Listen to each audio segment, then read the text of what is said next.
तो last vlog में हमने दर्शन किए काशी विश्वनाथ जी की, देखी काशी का मशहूर गंगा आरती और स्वाद चखा स्वादिष्ट मक्खन मलाइयों का। अब आगे तो काशी विश्वनाथ मंदिर के दर्शन करके आप मां अन्नपूर्णा देवी की भोग चख सकते हो, जो आपको यहाँ पे निशुल्क मिलती है।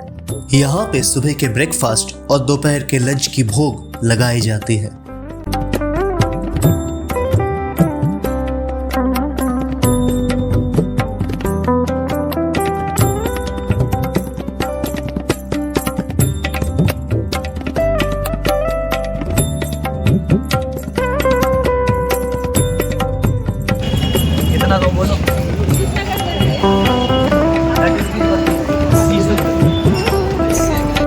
ये है रुद्राक्ष का ओरिजिनल जो फ्रूट होता है, ये वही है। दशाश्वमेध घाट के पास ही आपको दिखती है खिचड़ी बाबा की मंदिर, जहां आप इस स्वादिष्ट खिचड़ी को चख ही सकते हो।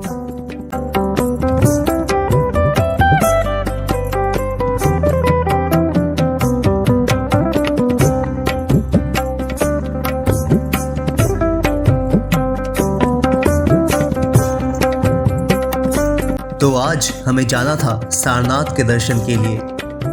गोधौलिया मोड़ से आपको सारनाथ के लिए ऑटो और टोटोज मिल जाती है। भाड़ा करीब 500 रुपये।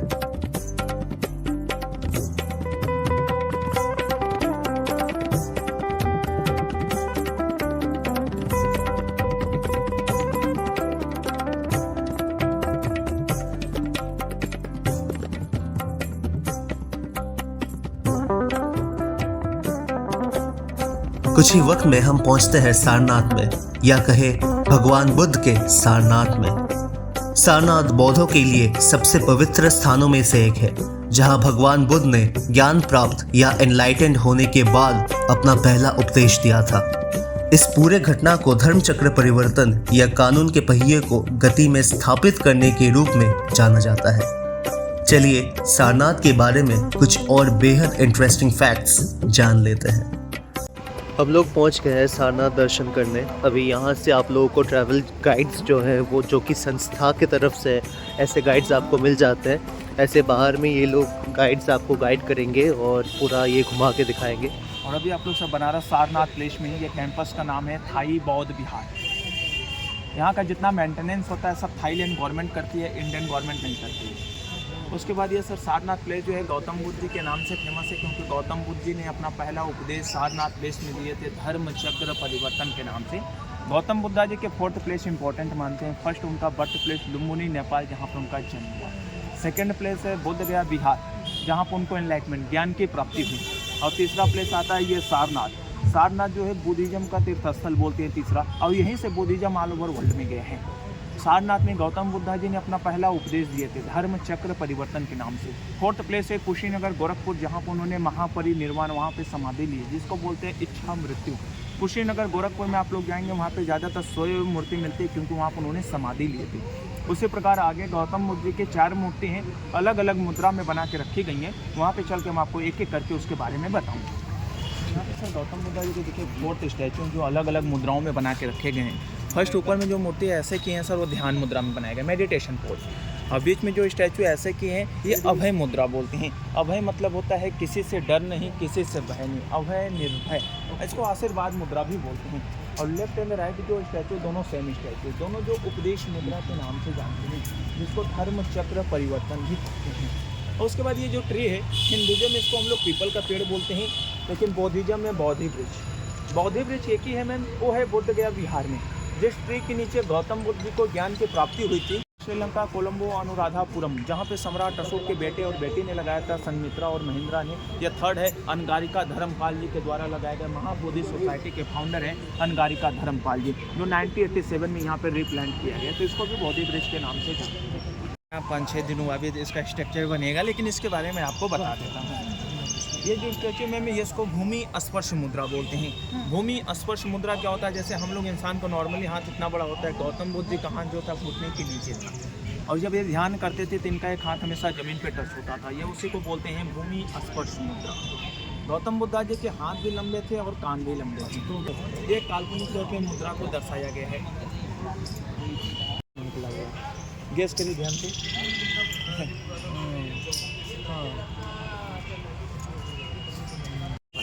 जैसे हम लोग के हिंदुज़म में देखते हैं ऐसे गुम्बज करके टेम्पल होता है, वैसा नहीं बनाया गया, इसको थाईलैंड एंगल में बनाया, इसको बोलते हैं पगोडा डिजाइन।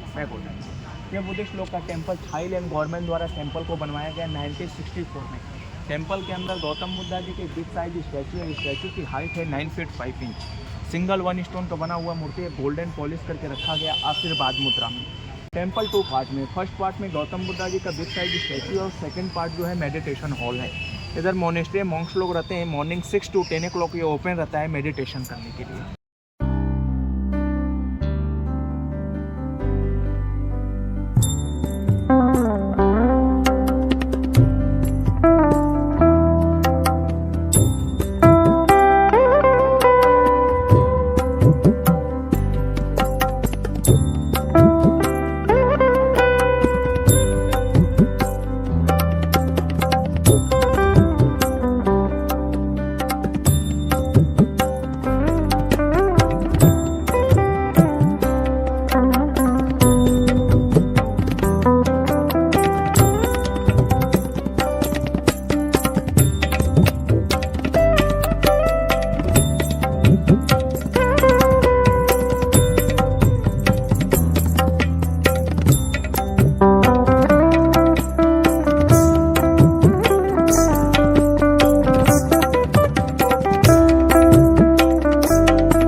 सारनाथ दर्शन कर आप आ सकते हो चौखंडी स्तूपा के दर्शन करने।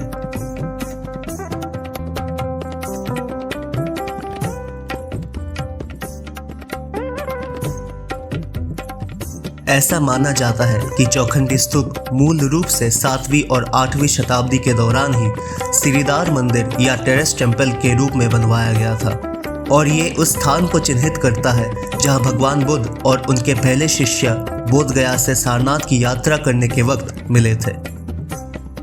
बाद में राजा तुदरमल के पुत्र गोवर्धन ने इस स्तूपा में ऑक्टागोनल टावर का निर्माण करके मुगल शासक हुमायूं की यात्रा के स्मृति में बनवाया।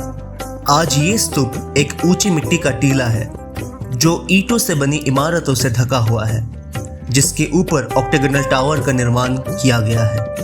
इसका maintenance archaeological survey of India के द्वारा किया जाता है। तो सारनाथ जाने के रास्ते में ही आपको देखने को मिल जाएगा ये चौखंडी स्तूपा। यहाँ पे आप लोग 20 रुपये टिकट दे के आ सकते हो और कुछ क्वालिटी वक्त बिता सकते हो और बहुत ही शानदार से पिक्चर्स खींच सकते हो। तो यहाँ पे आना मत भूलिए।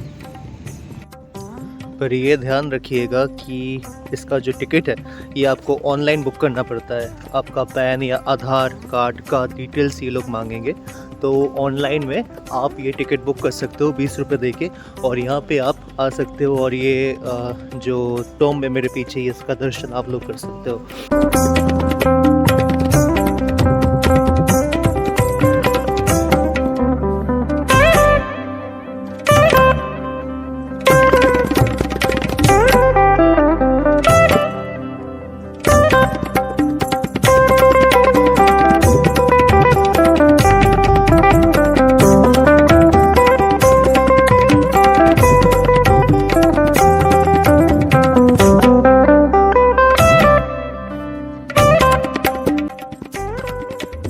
बनारस में आए और बनारसी साड़ी नहीं देखा, ऐसा कैसे हो सकता है? तो हम लोग सीधा पहुंच गए बनारसी साड़ी बनवाने वाले के पास।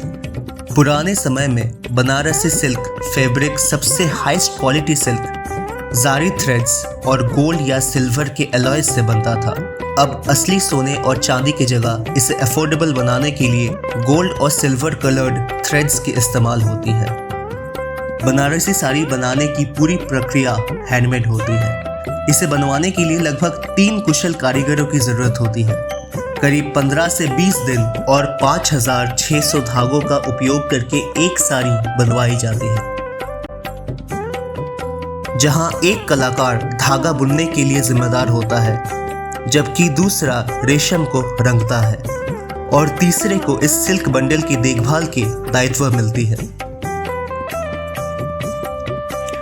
हमारी अगली गंतव्य थी काल भैरव मंदिर।